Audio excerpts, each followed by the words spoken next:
Hello, everybody. It is the end of the day on Friday, or at least it's the end of the day here in the Midwest. For those of you who are on the West Coast, you still got some work day left. Um, that being said, this day comes to an end, and so does the week of Suicide Prevention Awareness Week, Help, Heal, and Hope live stream conversations that we've had throughout the entire week. It's been an absolutely amazing week of conversations with incredible people doing important work out there to make a difference in our communities. We've had nearly 30 different speakers and conversations throughout the week, almost 15 hours of conversation about subject matters ranging from how do we deal with the challenge of the rural healthcare crises that's leading to higher numbers of suicide. How do we deal with supporting veterans and suicide prevention? How do we help support young people who are looking for greater safety and safe spaces on social media? And just a whole host of things that we were able to talk about this week with organizations doing great work. Had a privilege to be able to talk with the CEO of the Trevor Project, James Black, to learn more about the vision and work they are doing there to help support that community that is being confronted every single day by new challenges. We're able to chat just a short while ago with Wendy Martinez Farmer, who's with Vibrant Emotional Health, which manages the nationwide 988 system. Learn more about how that network works, how it's come together, and the importance of that tool in helping support mental health, suicide prevention, and supporting people in crises here throughout the entire country. A lot of conversations that focused on what each of us can do and what role we can play in helping prevent suicide and save lives. We had an opportunity to hear from a number of SAVE board members, Phil and Kevin Klusner, whose parents, Alan and Mary Klusner, helped to start SAVE nearly 35 years ago. Phil and Kevin, brother Michael and sister Amy, died by suicide, and the work of SAVE, started by their parents and others, was really an opportunity for them to not only pay it forward, but also an opportunity to provide resources and understanding for people throughout the entire country who were struggling to understand suicide, struggling to understand how to grieve and to deal with that loss. You know, I've been in this role here for a little over a year. And one of the things that I've learned again and again and again is that the work that we do is amplified by the work so many other organizations do. And it really, truly is a privilege and an honor for us to work with those groups. Whether it's the JED Foundation, the Trevor Project, the American Association of Suicidology, NAMI, both locally, statewide, across the country, groups like the Farmer Angel Network in Wisconsin that's doing important work to help support farmers in rural communities.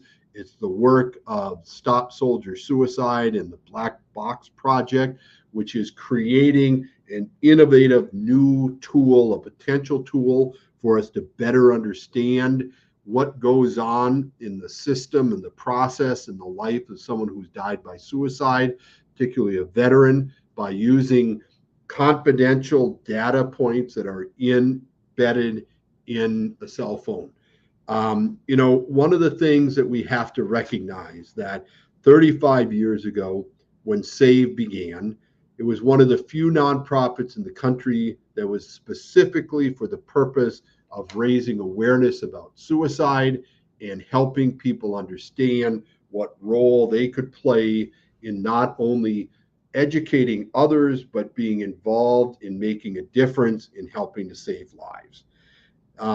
The work that we do is important. The work we do needs financial support.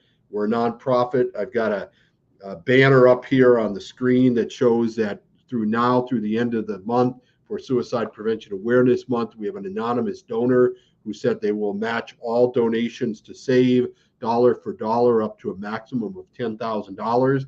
That means if you got $1 to donate, it'll be $2. If you got $5 to donate, it'll be $10. So whatever amount you can afford by going at save.kindful.com, make that donation. We'll be able to track it so that we can show that donor this is how much we've raised during the month of September, in the hopes that we can match that $10,000 gift. You know, the work that we do at SAVE is important, but so too are the people that do the work at SAVE. We had an opportunity today for the team that I have the privilege to lead here at SAVE to come here and share information about them, the work they're doing, and why this work is personally important to them. We also have the privilege of having a board of directors, many of whom are suicide loss survivors, where this work is meaningful, important, and impactful to them. Mike Erickson, who's one of our board members who lost his son Luke to suicide, shared with us this week the work that he does with the suicide loss grief support group, and the importance of understanding that everybody grieves differently. There is not a one size fits all process of grief that we deal with. Each of us have our own way of dealing with that grief and focusing on how we deal with that grief. You know, it used to be that we were told repeatedly that there is kind of a textbook interpretation of what the stages of grief are and how grief is processed and how each of us have to grieve. Nothing could be further from the truth. The stages of grief for everybody are different. Some stages of grief people don't experience, others people experience differently, and grief is processed differently, as uniquely as we are all unique human beings. But this much is clearly true, that whether you are dealing with suicide loss as someone who's directly impacted or someone directly impacted, there are resources and there's support out there to help you. There's organizations like SAVE. There's other organizations throughout the country that have resources that can help support you, can help you try to understand the complex nature of suicide and its impact on you, impact on others in your family, impact on your coworkers, your neighbors, and your friends. It is an entirely complex, difficult subject. There's nothing easy about suicide. And as my friend here, Maddie, just pointed out, grief doesn't happen in a real order. There is nothing orderly about grief. And so the sooner we understand that grief is our own unique experience, the sooner that each of us can find ways to heal or to cope or to kind of learn how to live with that grief. Brittany Sensor, who's one of our team members here at SAVE, who lost her daughter to suicide, shared with us today her thoughts that, you know, not only is it okay to not be okay in your grief, it's also okay to be okay. And that's a point that was emphasized and kind of reinforced by Mike Erickson when we were talking to him this week about his own experience with grief, is that, you know, at some point you will laugh again. At some point you will experience life in a way that works for you, where there will be joy, where there will be happiness, where there will be that opportunity to laugh and to smile and love and deal with all of those complicated, complex emotions that all of us have as human beings. It doesn't mean that the person that you've lost to suicide is lost to your memory. On the contrary, it becomes simply another part of who your life experience is as a human being. But throughout all of that grief process, ultimately there is hope. There's hope for a better day. There is hope for the ability to move on in life and to continue to live, not to move on and to forget, but to move on and live as we are expected to do as human beings, and to take that grief and to absorb it, to use it, as Bob and Lynn Pofferl shared with us, that when they lost their daughter to cancer and their son to suicide, they took that grief and they channeled it into organizations and events that help others deal with their grief. So this has been an extraordinary week. It's been an extraordinary month. So many conversations with individuals whose only goal and their only agenda is to find ways to help other people. We time and time again at SAVE have the opportunity and the privilege to talk to people who reach out to us asking for help, but also people who reach out to us and say, how can we help? And, whether it's the person out in San Francisco who's running a half marathon to support SAVE, it's a big group of young women in Las Vegas who are doing a hike to support SAVE. It's folks that do golf tournaments, that do motorcycle rides, who do 5Ks, all of those kind of things to help support SAVE. All of those folks out there are helping make a difference and make an impact in saving lives. It's our friends with Save and Raid who do their work in not only raising money for SAVE, but also raising awareness about suicide, raising awareness about what you can do to help save a life, and the importance of all of us to be willing to have a conversation, talk about suicide, talk about why talking about it matters, and making sure that when we have these conversations, that we've got the tools that we need to be able to be helpful and supportive of someone who is struggling.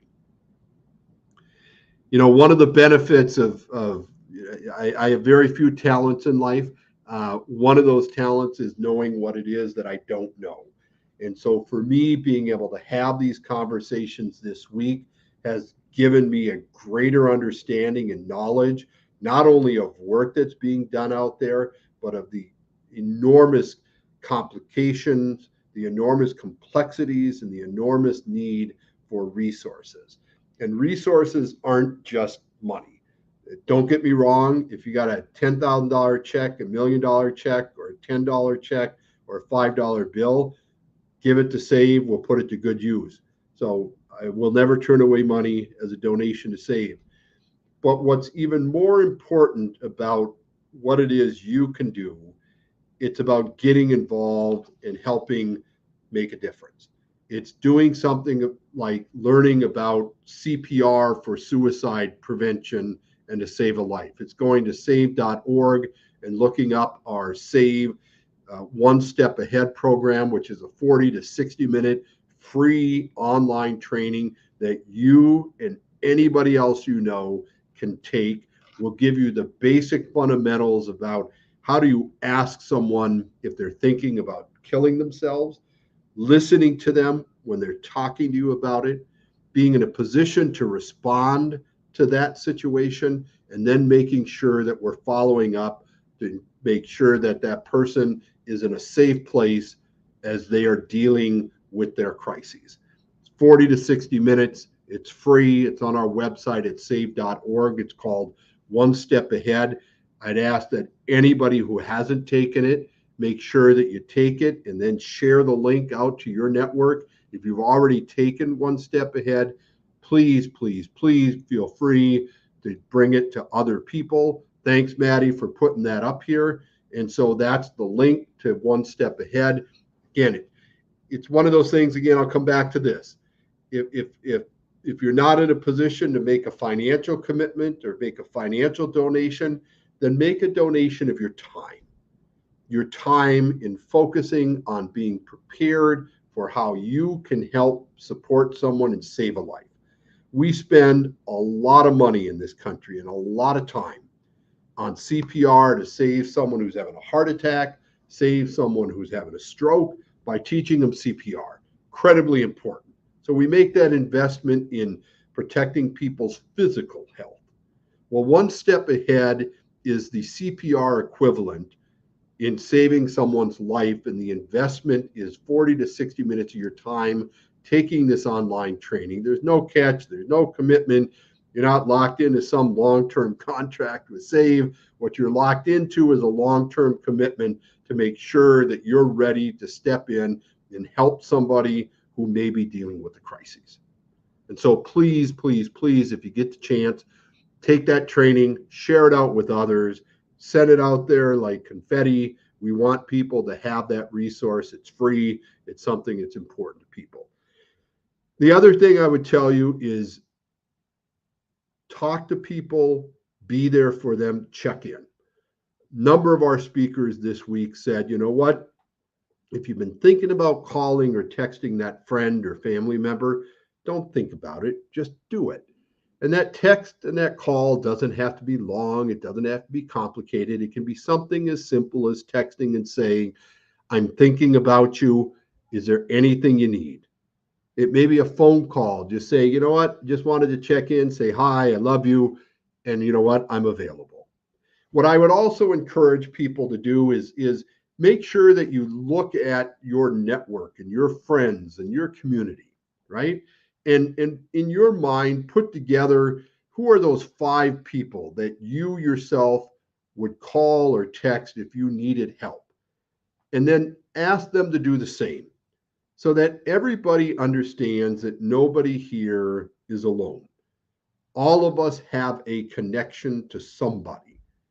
And the challenge always comes down to this, which is not being afraid, not being embarrassed, not being ashamed, not feeling as though somehow or another it makes you weak or less tough to ask for help.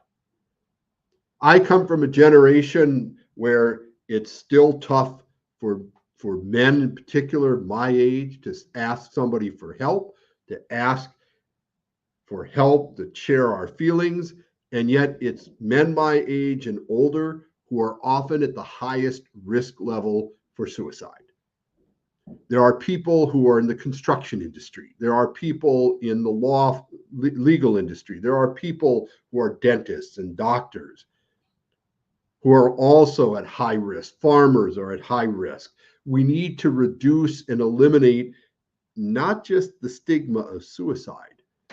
We got to release and eliminate the stigma associated about simply asking for help. You know, in Minnesota, you know, one of the things that happens during snowstorms and blizzards is as people are driving around and because we're not always smart enough to not drive around in the middle of a blizzard, oftentimes cars get stuck. And sometimes what happens is, you know, you may not have shoveled out your driveway as well as you should have, and your car got stuck. And one of the things that happens in Minnesota is that you don't have to ask somebody to come and help push you out of a snowbank. You don't need to ask somebody to come help push you out of the driveway because we can see it. We can see you need help. And so most Minnesotans go, hey, I got to go help push that guy out of the driveway. I got to help push that lady out of a snowbank. But here's the deal is that when it comes to things like mental illness, when it comes to things like thinking about suicide and being in crises, you don't just look at that person and say, wow, that person's in crises. That person needs help, right? What you see is somebody who you have no idea what may be going on in their life. And so the important part of it is to make sure that you just ask people. Assume that somebody needs you to say, hey, how are you doing? What can I do to help? Is there something you need? And then also be that person that when somebody asks you that question, that you answer them by saying, you know what, I'm really struggling.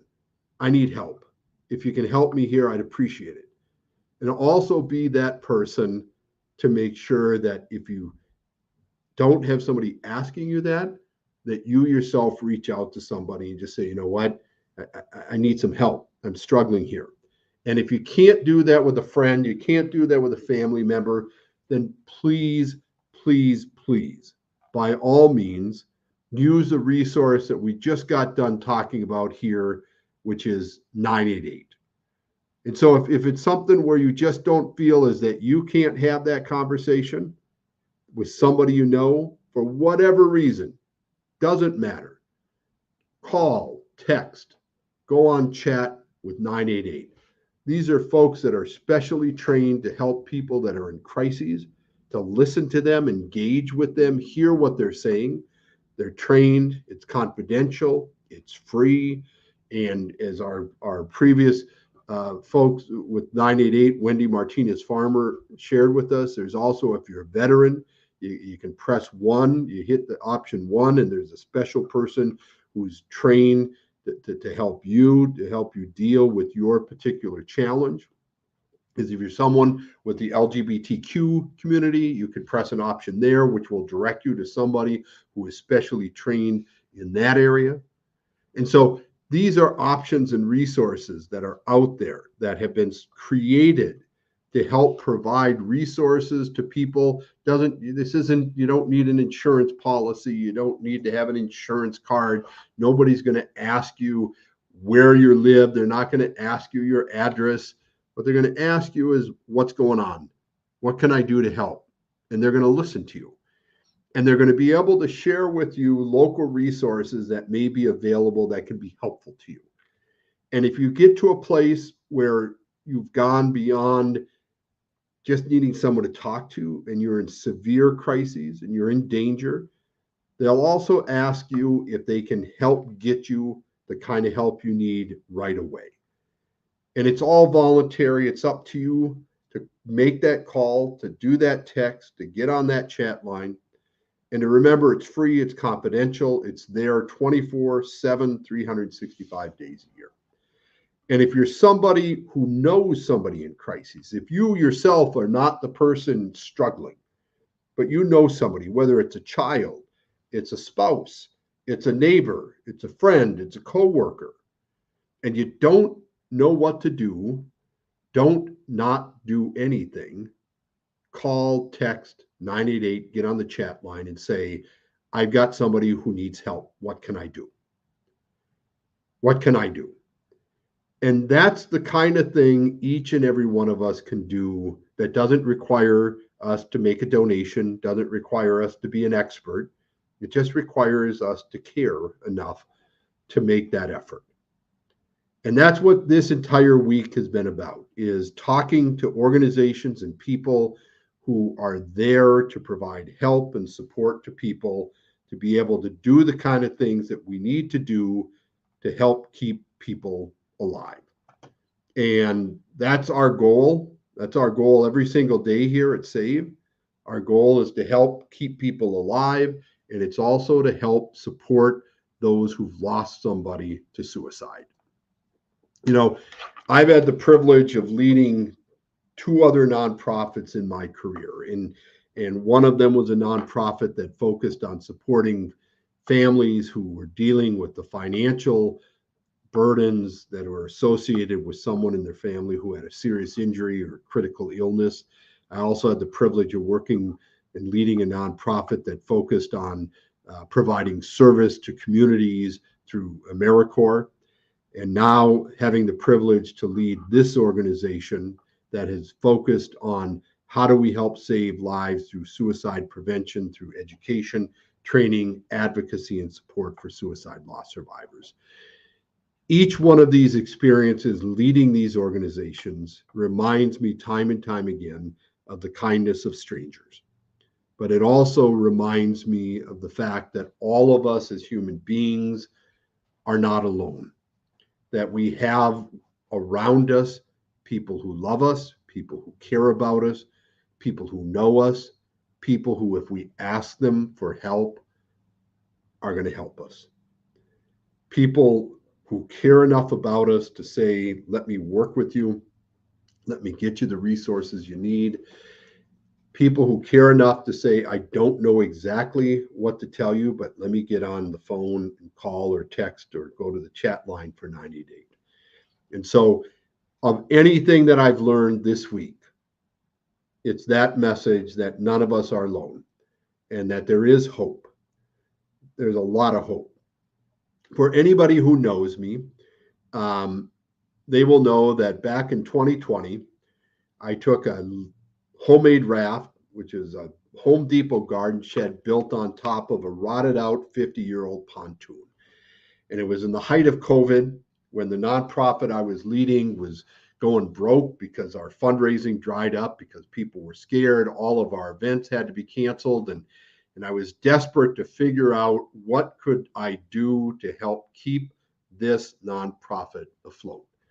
So I came up with this idea that I would take this rotted pontoon with a Home Depot garden shed down the Mississippi River from St. Paul, Minnesota to Baton Rouge to raise money and to raise awareness about the work that we were doing. And so 2 months later, 10 states, and Lord knows how many times I nearly sunk on that raft, I got to the end of that travel and that journey alive, which was good. And the raft itself made it barely. But one of the things I was reminded of over and over and over on a trip that we called Hope on the River is that human beings, above all else, need hope. They need to understand that there are better days ahead and that none of us are in this by ourselves. That everywhere I went down that river, there were people giving me hope by reaching out and asking me, what can I do to help?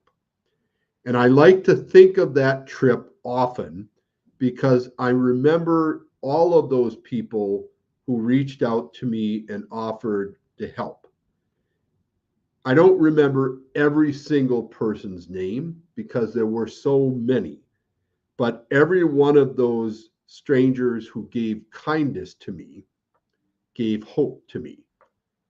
And at the end of the day, that's what SAVE is all about. Our job is to bring hope to people at a time when they are struggling to keep afloat and keep their head above water.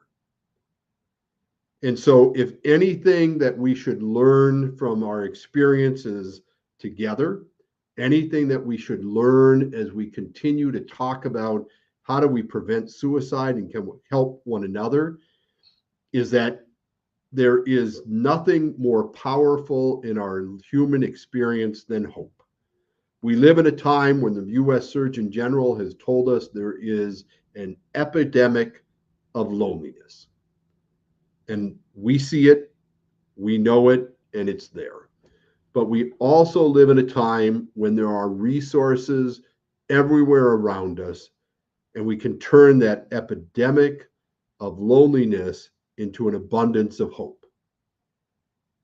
And that's what SAVE's here for. And I know all of you who've been a part of this conversation this week, who will continue to be a part of this conversation through the rest of September as Suicide Prevention Awareness Month, who will continue to work with us every single day, that it's all about bringing an abundance of hope to everyone so that all of us can be a part of the process of helping, bringing healing, and bringing hope.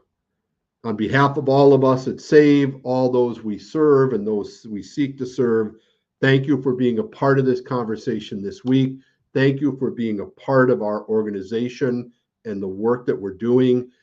Go out in the world and do good, make a difference, bring help to others. If they need help, call or text 988. And above all else, thank you.